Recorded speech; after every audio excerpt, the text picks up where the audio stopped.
সাধারণত চেয়ারে বসাকে কেন্দ্র করে একটা মানুষের জীবন বাংলাদেশে চলে গেল, এই বিষয়টা আমরা দেখতে পেয়েছি। এই বিষয়টা ঘটেছে বাংলাদেশের এই নির্বাচনকালীন সময়ে। এখন এই বিষয়ে যখন সাংবাদিকদেরকে বা সাংবাদিকরা আমাদের স্বরাষ্ট্র উপদেষ্টাকে প্রশ্ন করেন যে আপনাদের ঊর্ধ্বতন কর্তৃপক্ষ তো সেখানে উপস্থিত ছিল, তারপরে এরকম ঘটনা কীভাবে ঘটতে পারলো, অথবা এই যে আপনারা বলেছেন যে এরকম কোনো ঘটনা ঘটবে না, বাংলাদেশের সুষ্ঠু সুন্দর নিরপেক্ষ একটা নির্বাচন হবে, তাহলে এর ভিতরে এই যে এইভাবে মানুষ মরতেছে এই বিষয়ে আপনারা কী বলবেন? তখন স্বরাষ্ট্র উপদেষ্টার যে বক্তব্য ছিল এই বিষয়টা নিয়ে আমরা আলোচনা করব। দর্শক, আশা করি আপনারা সম্পূর্ণ ভিডিওটা দেখবেন এবং আপনাদের মূল্যবান মতামত কমেন্ট বক্সে লিখে জানাবেন। চলুন শুরু করা যাক। দর্শক, আমাদের স্বরাষ্ট্র উপদেষ্টা জনাব জাহাঙ্গীর আলম, তাকে যখন সাংবাদিকরা প্রশ্ন করেন, তিনি কখনো পেঁয়াজের দাম বেশি, কখনো বা এই যে আপনার অবৈধ যে সমস্ত বা লুঠো অস্ত্র নির্বাচনে ব্যবহার হবে না এরকম নিশ্চয়তা দেন, আবার কখনো বা বলেন যে বাহে বাহে ঝগড়া করলে বাবাও থামাতে পারে না অনেক সময়। এই বিষয়ে তিনি বক্তব্য দেন। আজকে আমরা এরকম বিষয় নিয়ে আলোচনা করব। আপনারা জানেন যে নির্বাচনকালীন সহিংসতাকে কেন্দ্র করে যখন এই যে মানুষ মারা গেল, যখন একজন জামাতের একজন কর্মী মারা গেল বা সেখানে নিহত হলো, এখন এই নিহতের বিষয়ে যখন সাংবাদিকরা তাকে প্রশ্ন করেন তখন তিনি বলেন যে ভাইয়ে ভাইয়ে ঝগড়া করলে অনেক সময় মায়ও থামাতে পারে না বা বাবা থামাতে পারে না, এরকম কথা তিনি বললেন। এখন আসলে এখানে তিনি ভাইয়ে ভাই অর্থাৎ জামাত এবং বিএনপিকে ভাইয়ে ভাইয়ে ঝগড়া হিসাবে তিনি এখানে বললেন, বা দুইজন ভাই ঝগড়া করতেছে, এখানে বাবা থামাতে পারে না, তাহলে বাবা হিসেবে কি তিনি এনে বিএনপি এবং জামাতের বাবা হিসেবে এখানে তিনি কাকে দেখালেন? কি ডক্টর মোহাম্মদ ইউনূসকে, নাকি মানে কাকে দেখালেন? মানে অন্তর্বর্তীকালীন সরকারকে কি বাবা হিসাবে দাঁড় করালেন নাকি? এখন এখানে ভাই ভাই ঝগড়া করলে বাবা তো অবশ্যই থামাতে পারে। আপনি দেখবেন দুই ভাই ঝগড়া করলে বাবা যখন একটা লাঠি নিয়ে যায় তখন দুই ভাই দুই দিকে দৌড় মারে। এখন দুই ভাই ঝগড়া করলো, এই যে আমাদেরা দেখলাম যে এখানে শেরপুরের যে ঘটনা, সেখানে দুই ভাই ঝগড়া করলো সাধারণ একটা বিষয়কে, মানে চেয়ারে বসাকে কেন্দ্র করে। সেখানে বাবা কোনো ভূমিকাই পালন করলো না বা বাবা সেখানে কোনো রোল প্লে করলো না, এই বিষয়টা কিন্তু আমরা দেখেছি বিভিন্ন সামাজিক যোগাযোগ মাধ্যমের কল্যাণে। এখন ভাইয়ে ভাইয়ে ঝগড়া করবে, এটা আসলে করতে পারে, ভাই ভাই স্বাভাবিক ঝগড়া হতে পারে, কিন্তু ভাইয়ে ভাইয়ে ঝগড়া করে সেখানে মৃত্যুর মতো ঘটনা, এটা আসলে মেনে নেওয়ার মতো ঘটনা নয়। এখন আমাদের স্বরাষ্ট্র উপদেষ্টা তিনি প্রায়শই জ্যোতিষীমূলক কথাবার্তা বলেন, এটা আমরা দেখেছি। তাকে যখন গুরুত্বপূর্ণ প্রশ্ন করা হয় তিনি পেঁয়াজের দাম বেশি এই কথা বলেন।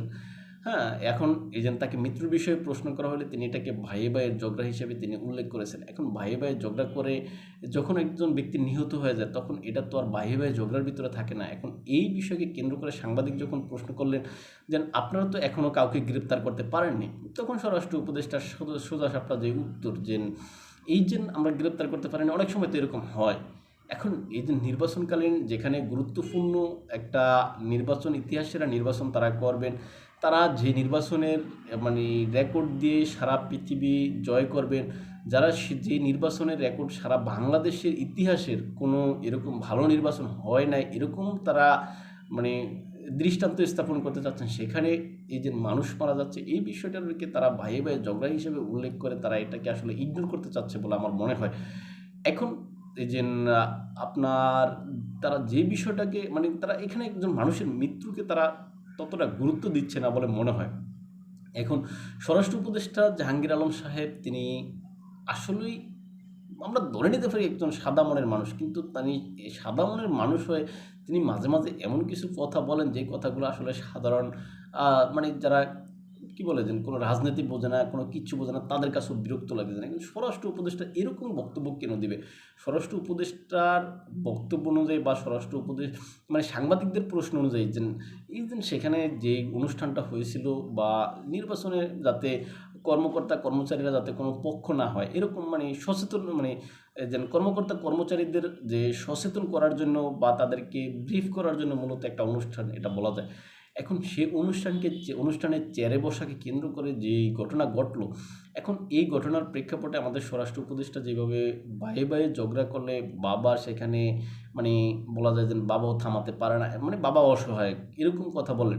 এখন আপনি দেখেন এই ভাই ভাই যেহেতু নির্বাচনে দাঁড়িয়েছে বা নির্বাচনে গেছে, এখন ভাই ভাই নির্বাচন করে যদি আগামী 12 তারিখ নির্বাচনের দিন যদি এরকম ঘটনা ঘটে, ভোট কেন্দ্র দখল হয়, বিভিন্ন যে কোনো পক্ষ হোক বিএনপি হোক জামাত, যে কোনো পক্ষই যে কোনো জায়গায় ভোট কেন্দ্র দখল করতে পারে বা কোনো ঘটনা ঘটাইতে পারে, সেই ক্ষেত্রে আমাদের এই প্রশাসন কি করবে? প্রশাসন কি তখন নাকে তেল দিয়ে কানের ভিতরে তুলো দিয়ে ঘুমিয়ে থাকবে যে ভাইয়ে ভাইয়ে ঝগড়া করে আমি সেখানে গিয়ে কি করব?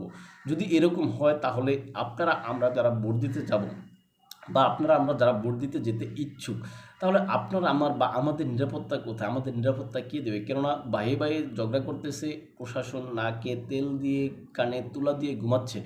তখন আপনি আমি আমরা সাধারণ ভোটার যারা, তারা কি করব? তারা কোথায় যাব? তারা কার কাছে সহায়তা চাবো? হ্যাঁ, আপনি দেখেন বাংলাদেশ সেনাবাহিনী নির্বাচনকালীন সময়ে মাঠে থাকার কথা বা মাঠে আছে। সেনাবাহিনী ৫ই আগস্টের পর থেকেই আমরা দেখছি মাঠে রয়েছে। কিন্তু সেনাবাহিনী মাঠে থাকার পরেও তো আমরা দেখেছি বড় ধরনের সহিংসতা ঘটেছে, বড় ধরনের মবতন্ত্র ঘটেছে।